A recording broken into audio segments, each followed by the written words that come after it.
An airline that is burdened by thousands of crores of debt and losses. An airline that should have been put out of its misery a long time ago. An airline that has been continued to bleed and bleed and bleed by a VVIP Sarkari culture that has no solutions. Of course, I'm talking about Air India. Well, you would think that apart from disinvestment around the corner, the powers that be, or at least the people running Air India, would have some real ideas to help the airline bleed so badly. Well, what they've decided now is to take non-vegetarian meals off the menu, and that too only for economy class passengers on domestic routes. If that's absurd, take a look at the details in this report.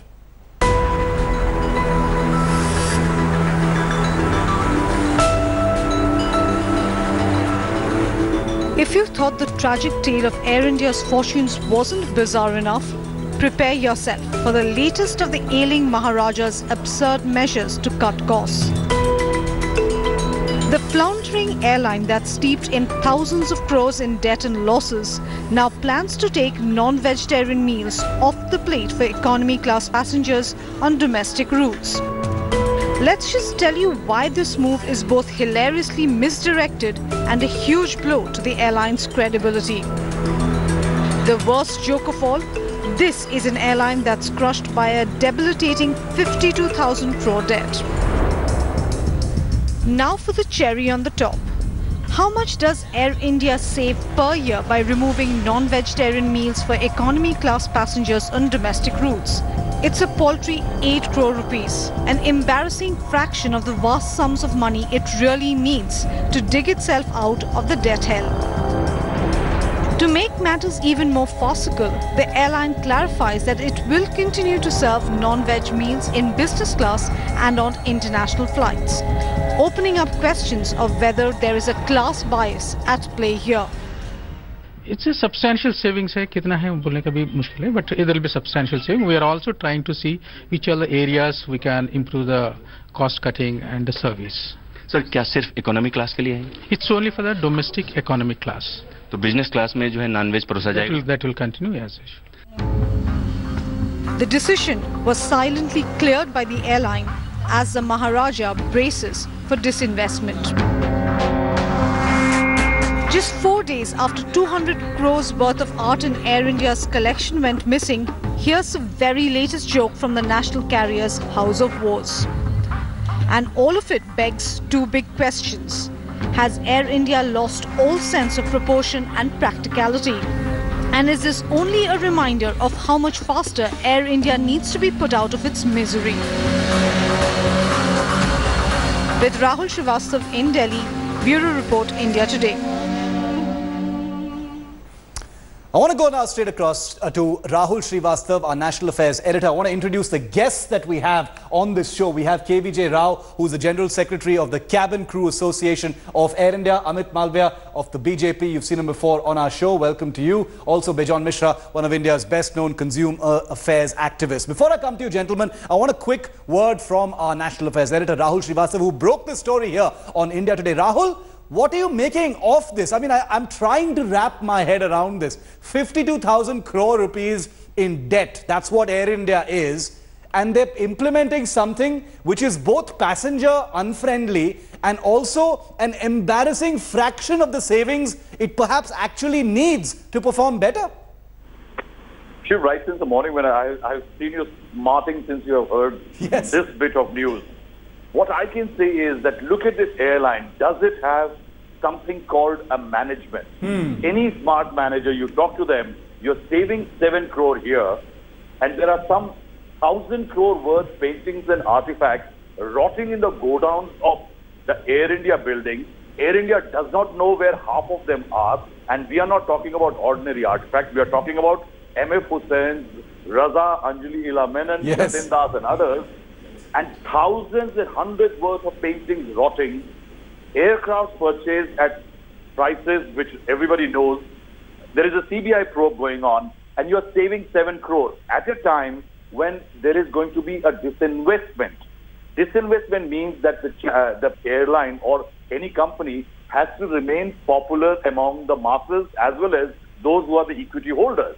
Now, once you do something like this, you may save 7 to 8 crore in how much time? In 1 year. Amazing. But Air India is on the doorstep of this investment. So in the next few months, you may actually save a few lakh. Yeah. Now, you will save a few lakh, but you will have a few thousand unhappy customers walking out of the airline. Definitely poor management. That is, you know, I mean, poor management. I think you're being pretty polite, Rahul, but thank you for bringing us this story, because this is so amazingly symptomatic of what Air India is really all about. I mean, it encapsulates for the Indian citizen this airline that has a 52,000 crore albatross around its neck. I want to go across to our guests now. Amit Malviya, I want to start with you first. Isn't this just a reminder, Amit, of how necessary disinvestment is? They've taken non-veg off the menu. I mean, they, by their own admission, talk about how this will translate into a saving of, you know, between 5 and 8 crore rupees a year. Given the debt on the airline, Amit, and it's your party at the center that is pushing this disinvestment, it's only a reminder of what a good decision that is and how necessary it is. What do you think of the decision itself, Amit?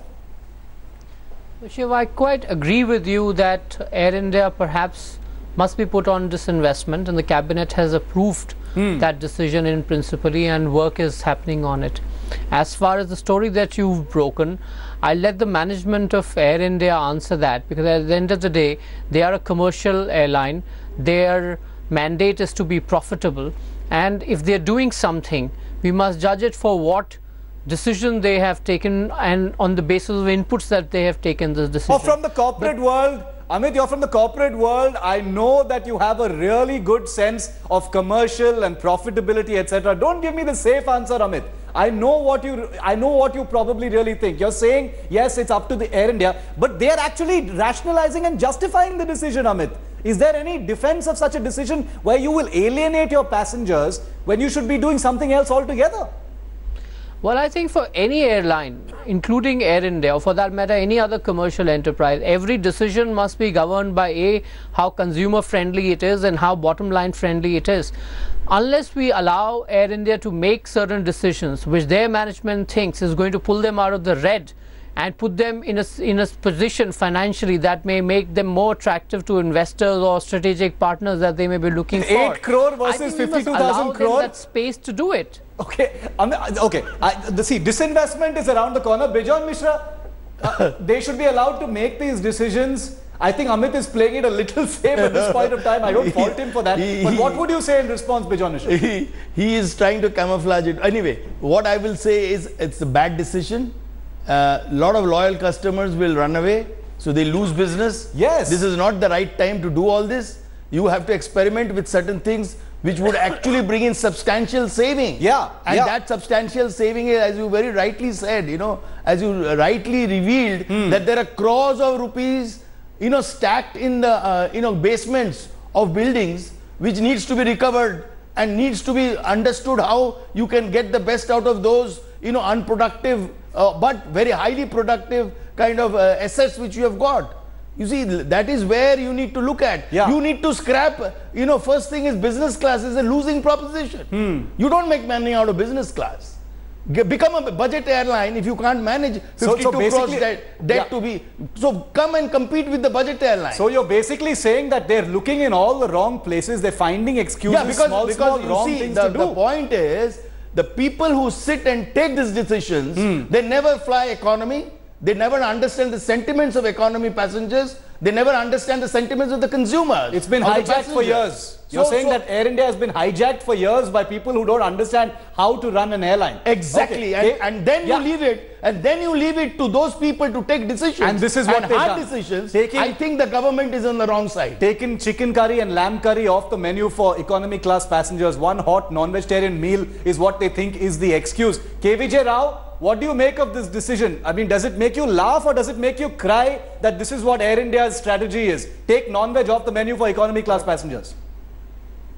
Shiv, if I have to sum it up in one sentence, it is penny wise, pound foolish. Air India's USP has been its meals and the way it is served and etc. Let's not get into that at this point of time. You want to cut corners, very good. It's a nice thing to cut corners. But do you know that Air India has reappointed all its retired directors, all its retired managers, all its retired general managers on the same salary and allowances to do nothing. Correct. To do absolutely nothing. You got people who've been promoted. Like I've got a director for integrating 2 companies. I've got a director who's bothered about space control. Yeah. I mean, what are their salaries? 3 lakhs a month. House, car. Where is that money going? Who's accounting for that? Yeah, if you save that money, Plus you will save practically more than 8 crores. Right. You see, but the fact remains is that then these are all their sycophants, these are all their babus, and this is all the Sifarish culture. Yeah, absolutely. Exactly, Amit, exactly. Amit, and we are losing track. Amit, I know you very well, so I'm going to go out on a limb here and say that you're not on the opposing end here, because it's your party that has decided to push through this disinvestment with a certain degree of aggressiveness. But wouldn't you agree, Amit, that that's precisely the point? It's penny wise, pound foolish. You're saying yes, Air India should be allowed to take certain decisions, but what about these other decisions? How can they justify a decision of this kind if they aren't addressing the gorilla in the room, the other loss-making issues, the thing that's really bleeding them, which is this VVIP culture in the airline?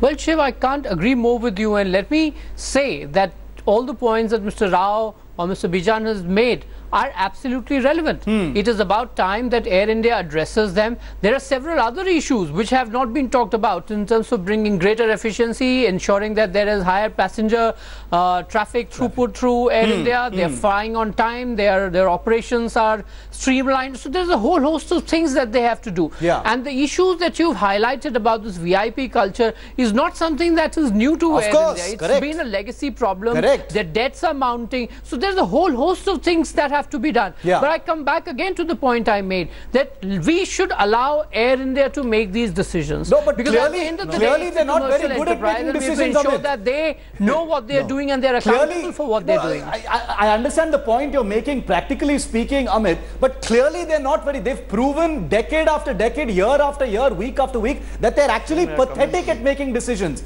Bijan Mishra, what would you recommend? Does this mean that in this run-up to disinvestment, should the Modi government clamp down even further, take on a more direct role in Air India and take certain decisions so that the airline doesn't crash and burn completely before it's disinvested? See, I would go whole hog for efficiency. Like, for example, if you're talking about a meal, if a passenger gives a preference, then you need to, respect that. But if supposing a passenger has not given a preference, then you can always push a vegetarian meal to the passenger. Why take away options? Yeah. So my contention is, give the best to the passenger in terms of empowering the passenger with choice. Yes. Today you don't know. I had gone away from Air India. I have come back to Air India because they have started giving good competitive fares. You see, at peak hours. So I have come back to Air India again, whereas I had left because Air India was not able to match with the other competitors. Absolutely. So that's where the business is.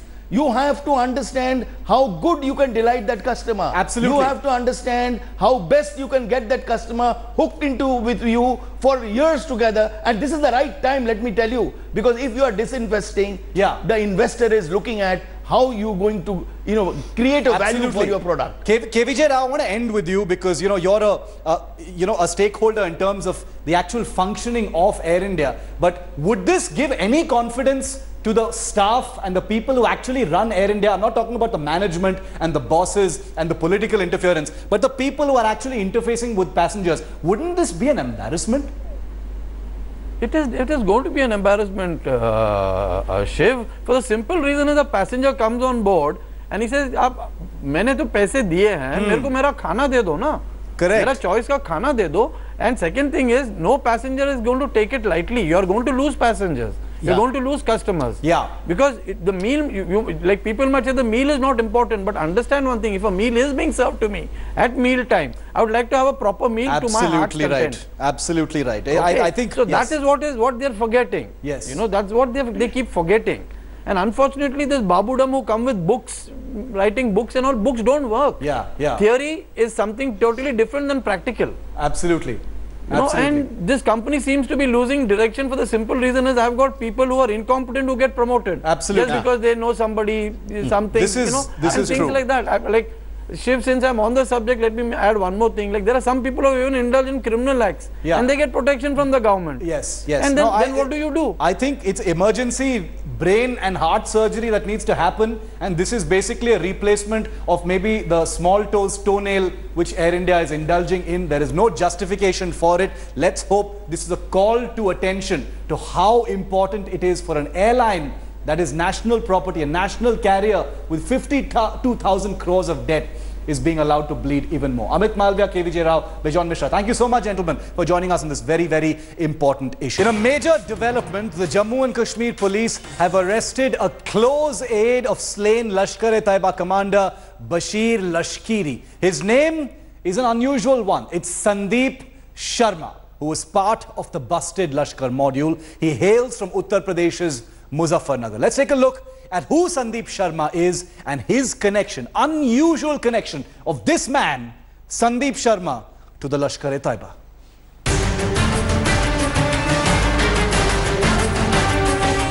In a major breakthrough, Jammu and Kashmir police have arrested a key accomplice of the Lashkar module involved in a series of terror attacks in the valley. The man behind the mask is Sandeep Sharma. Sharma belongs to UP's Muzaffarnagar and has been actively involved in the Lashkar's dreaded designs across the valley. Sandeep was arrested from the house when Lashkar commander Bashir Lashkari was killed on July 1st. He was involved in, so far what we know, he was involved in 3 active militant activities which happened in Anantnag. One, where they martyred our SHO Achabal along with 5 persons, 5 officials. 2, when they ambushed an army vehicle at Lower Manda. 3, when they did weapon snatching in Anantnag. Okay. He was personally and physically involved in all these cases. From a small-time criminal to an active member of the Lashkar, Sandeep has been involved in a number of bank and ATM loots across the valley. Uttar Pradesh ATS has also joined the probe. Jammu police has arrested an individual whose name is Sandeep Sharma and he belongs to Muzaffarnagar. They asked us to verify if this person actually existed. We did, and we found that yes, there's a person by this name. Now we are going more deeply into it. Involvement of Sandeep Kumar, a non-local from UP, in LET's activities in Kashmir is a new development. Earlier, LET used to function with its operatives from either across the line of control or homegrown militants. But this time it is someone from Uttar Pradesh that has been arrested for being actively participating in LET's operations, which included attacks on army and policemen as well. With Shujaul Haq in Srinagar, Ashraf Wani in Jammu and Ashutosh Mishra in Lucknow, Bureau Report, India Today. Let's go straight across to Executive Editor Gaurav Sawant for more on this. Gaurav, what more can you tell us about the big Sandeep Sharma connection in Uttar Pradesh? It's a disturbing new angle to the anti-terror fight and the connections that he has in the Kashmir Valley. Take us through it, Gaurav. Shiv, according to the Jammu and Kashmir police, Sandeep Sharma alias Adil was involved in 4 cases and serious cases in the Kashmir Valley. He was involved in the killing of the SHO of Achabal along with 5 other J&K police personnel. He was involved in an ambush on an army convoy in which 1 Jawan was killed, another Jawan was injured. He was also involved allegedly in the weapon snatching incident at a retired judge's house in the Kashmir Valley. So heinous cases of crimes registered against him, apart from cases of bank loot and ATM loot. Now, we've been speaking to officials in the Jammu and Kashmir police, and they say that Sharma went to the valley for the first time in 2012 as a welder. He was engaged as a welder in the summer months in Kulgam. In winter months, he came down to Patiala. Right. It was in Patiala that he came in contact with 2 Lashkar terrorists who took him once again. And there he was introduced to some hardcore terrorists of Lashkar-e-Taiba. And he then became a terrorist himself. Now, all of this is being investigated. How many times did he come back to Muzaffarnagar? Is there a bigger link to Uttar Pradesh? Who all were involved with him? Though his family claims that they haven't seen him for 3 years. It's a very, very curious case at this point of time, which is being investigated by police in J&K, Punjab and Uttar Pradesh. Absolutely, in J&K, Punjab and Uttar Pradesh. Also, Shuja ul Haq is live with us from Srinagar. Shuja, you know, Sandeep Sharma, the Uttar Pradesh connection, we do know that, you know, a certain amount of radicalization and recruiting has taken place from there as well. But this is definitely a disturbing new angle to the current situation in the Kashmir Valley. And Sandeep Sharma may have more under interrogation to how deep this really goes.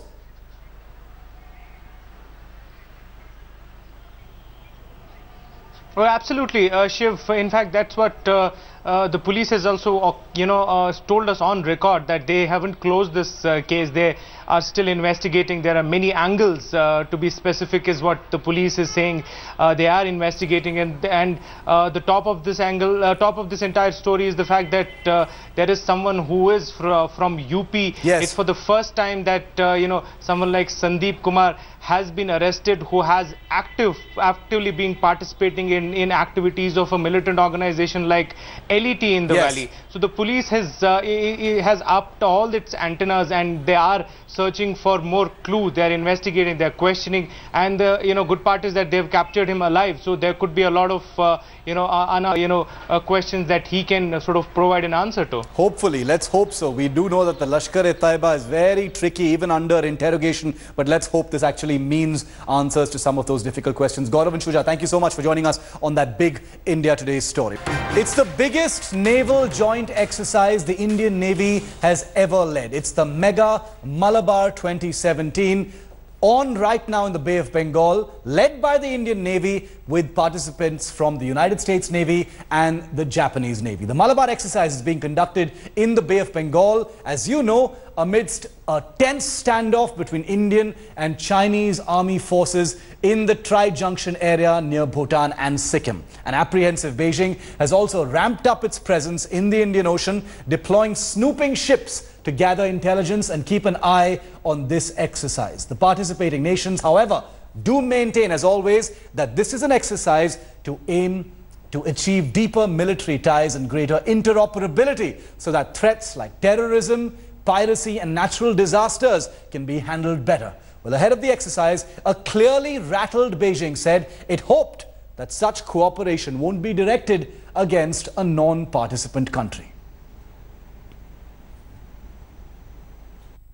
Following exercise Malabar, we are aboard USS Princeton, a guided missile cruiser, one of the ships that is participating along with 21 other ships, 2 submarines, one Los Angeles class submarine from the United States and one of our own Indian Navy. To my other side, you could see USS Shub and USS Kidd. Those ships are also there. On the far end, you have the LPD, India's Jalashwa. That ship is also there. On the far end, over the sea, if you can like zoom in over there, you could see that is also an aircraft carrier, presumably USS Nimitz, that is also over there. That is like a starship for this exercise Malabar, which is occurring in the Bay of Bengal. The main motto, as the Rear Admiral told us, was to share information, to prepare for crisis so that they will be aware what to be done.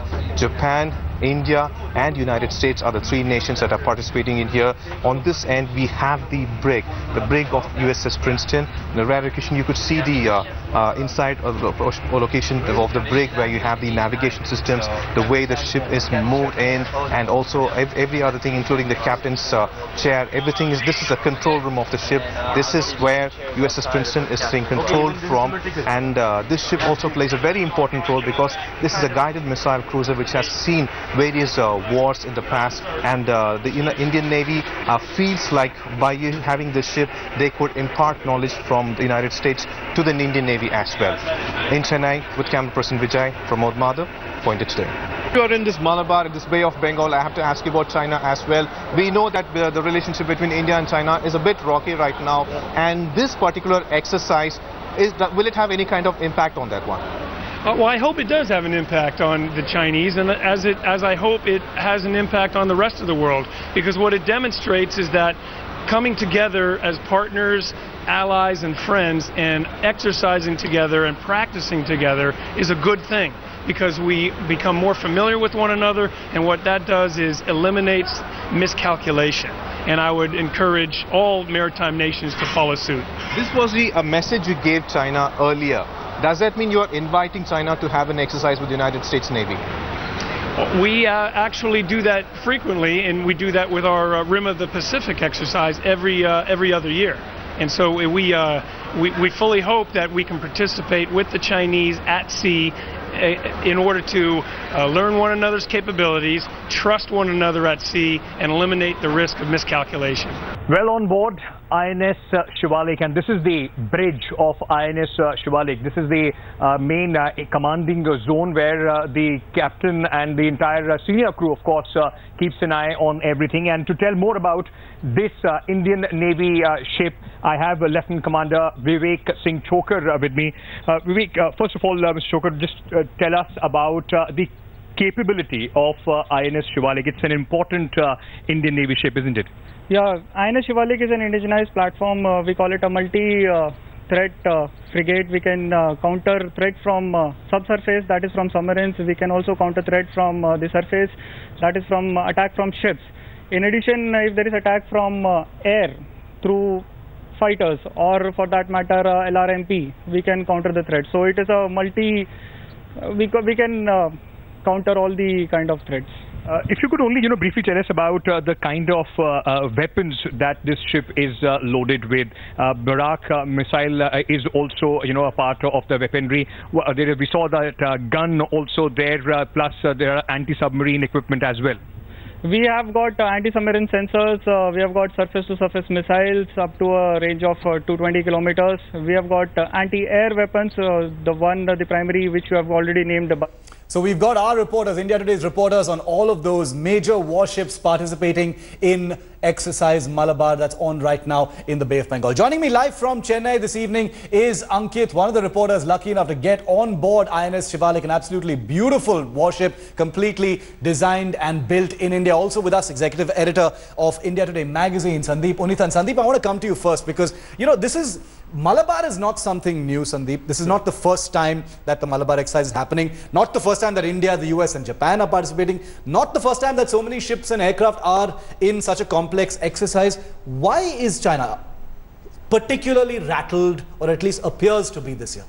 Well, Shiv, you got to look at it, the bigger picture here. What we have right now is you have a new great game that's on in the Indian Ocean. Yeah. And that game started when China began deploying its warships and submarines in the Indian Ocean region. Now, warships, people wouldn't have a problem with, right? But when you start deploying submarines, submarines are weapons of war. They're instruments of war, they're instruments of deterrence. Now, when you start deploying submarines, it rattles your neighbors. And that's exactly what China has done in the last 5 years with 7 submarine deployments.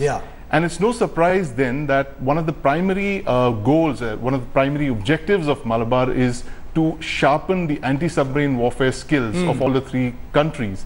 I mean, we have Japan here for the second, this is the probably the third Malabar that they're taking part in. And they are one of the foremost proponents of anti-submarine warfare in Asia. And they're bringing along a helicopter, they call it the helicopter destroyer, but it's actually a small aircraft carrier. So one of the primary one of the primary war games in Malabar is going to be the hunting of enemy submarines. Absolutely. You're going to have an Indian kilo-class submarine pretending to be a Chinese submarine, and a Los Angeles-class nuclear-powered submarine pretending to be a fast-attack nuclear submarine. And over the next 10 days, the 3 navies are going to hone their skills in this very, very complex art of tracking submarines in the warm waters of the Indian Ocean and the Bay of Bengal. Absolutely. So it's pretty explicit. I mean, it's all about interoperability and working together. But the message as far as China is concerned is pretty explicit, no matter what anyone says. Ankit, you were on board the INS Shivalik, which is one of, the frontline Indian Navy ships completely built in India.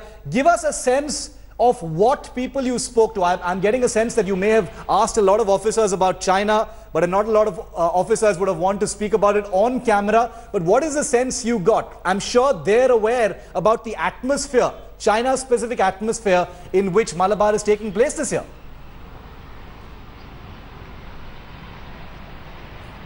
That's right, Shiv, and the specific question, of course, also was put to the officers there at the press conference as well. And I actually spoke to them about the increased Chinese presence, the submarine and the other reconnaissance patrol, ships that are right now in the Indian Ocean, and to which they said that we are aware of it and we know how to tackle them. We are, our surveillance is strong enough, we can monitor each one of them. Interestingly, apart from, of course, the magnificent Shivalik, we also got an opportunity to go on board USS Princeton, which is a guided cruise, missile cruiser, which among the 7 ships that America has got to this exercise. Of course, as Sandeep was also saying, all of the commanding officers kept telling us about how they are effective submarine hunting vehicles, about the weapons that are used in all of these ships, the frigates, the destroyers, which are specifically aimed at submarines. So, of course,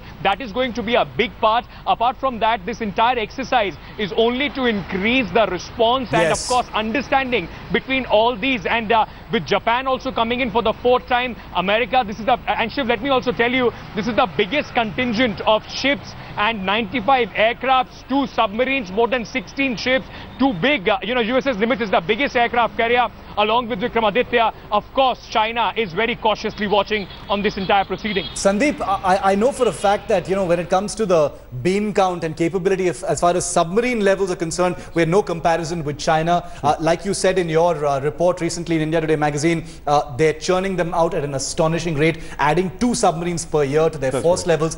But how good does the Indian Navy match up as far as submarine hunting is concerned? You said that the Malabar exercise has a very big component on hunting and detecting and tracking submarines. How good is the Indian Navy as far as tracking them is concerned? Because there were reports recently that the Indian Navy has been able to map out where these submarines may be in the Indian Ocean. Right, Shiv. There have been huge voids in our capabilities as far as submarines are concerned. We haven't acquired submarines in a very long time. We don't have ship-borne helicopters. I mean, that's something we haven't acquired in almost 30 years. I mean, that's another very big area of concern. But what we do have, and which is a complete game changer, maritime game changer, if I could call it, are the P-8I Poseidons bought from the US. We've got, we've taken delivery of 8. And we're buying 4 more. Now these Poseidons are a huge force multiplier when it comes to tracking submarines in the Indian Ocean region. And they have been extensively deployed in recent exercises to track submarines. And the Navy is extremely happy with their performance. They're able to pick up submarines and track them at extended ranges. They have, endurance of 4 hours on target, and they can fly out to over 2,000 kilometers. I mean, this is a formidable platform, and we have seen the first visuals of the P-8 from the United States Navy and the Indian Navy operating together.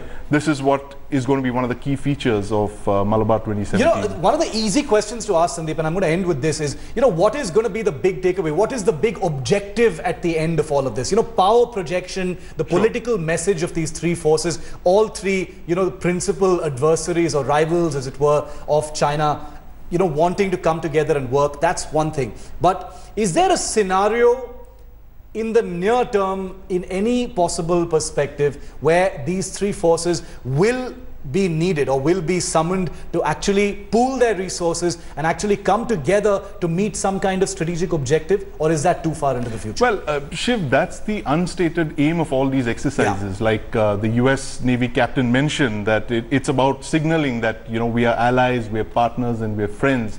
And interoperability is a great objective of these exercises, which means that you have 3 completely different navies which come together, which are rehearsing for a time when they might have to be operating in these kind of scenarios, hunting submarines and tracking surface threats. So this is very much in the realm of the probable. So absolutely. So this is in the realm of something that could happen in the future. We've got some breaking news coming in now. All right, let's go straight across to Gaurav Samant, our executive editor. We've got some breaking news on Sandeep Sharma, the Lashkar-e-Taiba operative. We've got his first picture. Gaurav, over to you. Shiv, India Today has accessed the first picture of this suspected terrorist of Lashkar-e-Taiba from Uttar Pradesh, from Muzaffarnagar. And if I may, this is Sandeep Kumar Sharma, the welder. This is our top focus story at this point of time. India Today is the only channel that has accessed the picture of a Lashkar-e-Taiba terrorist from Uttar Pradesh, from Muzaffarnagar. The man who went as a welder in 2012 to the Kashmir Valley and there came in contact with terrorists. We've also been speaking to officials in the Jammu and Kashmir police. Now, Shiv, the story is that this man, Sandeep Kumar Sharma, he went to Srinagar as a welder in the summer of 2012. In the winters, he couldn't take the cold, so he came down to Patiala. And it's in Patiala, Shiv, that he came in touch with some Gaurav, if you could just hold up that picture so we can see it. Continue. Please continue. Shiv, so from what sources are telling India Today, that this man came in contact with some hardcore Lashkar-e-Taiba terrorists. Take a look at this picture of Sandeep Kumar Sharma, the alleged Lashkar-e-Taiba terrorist who was wanted for that attack that took place on SHO of Achabal. 6 Jammu Kashmir police personnel killed. Apart from that, also wanted for the attack on retired High Court judge's house, where a weapon was looted, on an ambush on a military vehicle in which 1 soldier was killed, and several bank loots in the Kashmir Valley. So this is the face of that suspected terrorist, and it's very strange that a welder from Uttar Pradesh, not a Kashmiri, not from Pakistani, picking up a gun, according to Jammu and Kashmir police, and then fighting the Indian security forces. What motivated him is a matter of investigation. And how did the police get to know about him, Shiv? For the simple reason he was hiding in the same house as Bashir Lashkari of Lashkar-e-Taiba when that encounter took place, Shiv. It's really amazing reading the name Sandeep Sharma there and linking it to the Lashkar-e-Taiba. That's jarring in itself, Gaurav. But there are going to be very, very troubling questions, aren't there, Gaurav? As the interrogation of Sandeep Sharma actually moves forward, the depth to which the radicalization may have taken place in Uttar Pradesh, as well as people who may know, this particular individual himself, is something that the police will need to get on very quickly, given how fast the Lashkar-e-Taiba itself works. Absolutely, Shiv. Then the big question is, was this Sandeep Sharma the only man to be indoctrinated? And how and why? So how did a Lashkar-e-Taiba, how did Sandeep Sharma from Muzaffarnagar in Uttar Pradesh reach Kashmir Valley, get so indoctrinated that he picked up a gun and not only looted banks? So he's not just a criminal who would be, involved in bank loot or ATM loot. Here is a man who was involved in killing of police personnel and ambushes on security forces personnel and ambushing other convoys and, snatching weapons from houses of retired judges. So which means, according to the Jammu and Kashmir police, the man you see on your television screen was a hardcore terrorist. What indoctrinated him? What motivated him? It couldn't have been, was it just money? Well, I've been speaking to officials in J&K police and they say it's not money, it's far more sinister. But Shiv, was he in turn indoctrinating others in Muzaffarnagar? Does Lashkar have more sleeper cells like that in other parts of the country? Remember, you've had Pakistani terrorists talk about having sleeper cells across India. Was this that or much more remains to be seen? Absolutely. I mean, those troubling questions. Take a look at the 2 pictures on your screen. Let's put that 2 window once again on our screen. On your left, okay, we're going to put those 2 pictures that we just had on our screen. On your left is Sandeep Sharma with his head covered. That's the picture that everyone has seen so far. The picture on your right is only with India Today, and you will see it on no other channel or no other media agency. You're seeing it first here on India Today. That's a picture of Lashkar-e-Taiba, indoctrinated operative from Uttar Pradesh, Sandeep Sharma, alias Adil, who has been captured alive. Many questions stand to be answered. The death of SHO Firoz Dar, for instance, as well as several others. All right, we're shifting to another story briefly. India's next head coach for cricket is to be announced very shortly. The BCCI is addressing the press. Let's listen in. Can you hear me? Okay, whatever I say, I take Lakshman into confidence and Sachin into confidence. It's a decision we all 3 have taken, that we've interviewed all the prospective candidates except Phil Simmons, who's not been available today for interview, and What we have decided is that we will hold on for the time being for the announcement of the coach.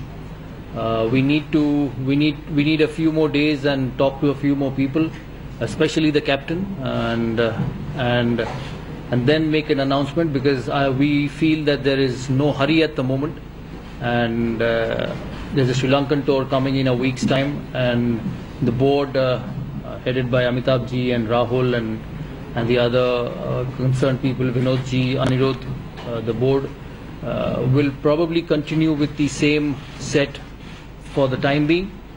We want to speak to Virat Kohli once he's back from America, all three of us along with the respective people concerned.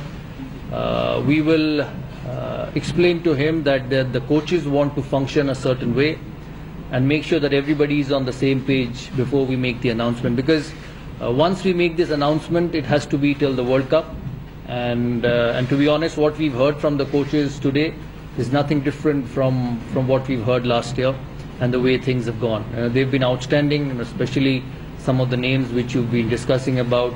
We were pleasantly surprised and happy that when we heard about the reading of how they want to go about the job. So from that point of view, we'll have everybody on the same page and take a call in due course of time. Thank you. Any questions? We are more than happy to answer. Lakshman, take over. Yeah, the five were Lalchand Rajput, Sehwag, and then Richard Pybus, Ravi Shastri, and Tom Moody. आने वाले कितने दिनों में expected है 2-3 दिन या एक दिन रहेगा श्रीलंका टूर के लिए टीम को जाना है? देखिए, हमारा कोई जल्दी नहीं है, और हम सिर्फ श्रीलंका टूर को नहीं देख रहे, क्योंकि श्रीलंका लंबा टूर है. हमारे लिए जो चीज इंपॉर्टेंट है is that all of them concerned, because we are not going to play. Amitabh ji is not going to play, Rahul is not going to play. It's the coach, the players, the captain, and we are a part of their system. So we want to make sure that everybody is in synchronization of the way forward, and then Indian cricket goes forward, because we shouldn't be seeing again 6 months down the line doing something differently. So I thought the presentations were outstanding. Exactly what coaches would want to do in the system, because we've played the game and we've been under different coaches. They have all their different ways of operation, but the crux of the matter doesn't change. So that's why we feel Virat, who we respect so much, is an important cog of this system. I was captain, Lakshman was probably one of the best in the world, so we understand where it goes, and we will take a call which is the best way forward. I wouldn't say right, because nobody knows what is right or wrong. The best way forward for the team and the boys, because ultimately they are going to play and they are going to give results to the country. That's what's most important for us. Will you be able to conclude this process before the start of the Sri Lanka tour? Process is concluded. Process is concluded, and as I said, we need to speak to the people who will matter. People who will take it away from us, because our job finishes and their job starts, which is more important than our job. So that's the way we look at it, and that's the way we are going to address it.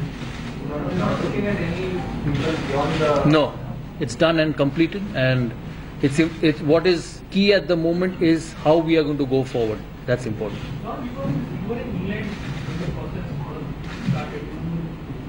Had some time speaking to Virat. Yeah, that was on a different aspect. That was on a different aspect, and that chapter is shut. And this is a new one which we are going to start. What is it that Virat is looking for, or team is looking for from your interactions with them? You got to give credit to Virat that he's just completely stayed out of it. He has no inputs. He's not sent any names. But we feel as an advisory committee that he's the captain, which is the most important thing in cricket. He and every one of us needs to be on the same page, because for us, Indian cricket is more important. And as you know, we are just a small bit. The main bit is the players who are going to play and the coach. Oh, so no announcement on India's head coach just yet. Saurav Ganguly there saying it's going to take at least a few more days for them to decide, including a crucial discussion with captain Virat Kohli. We're taking a quick break. Back with much more. Stay with India Today.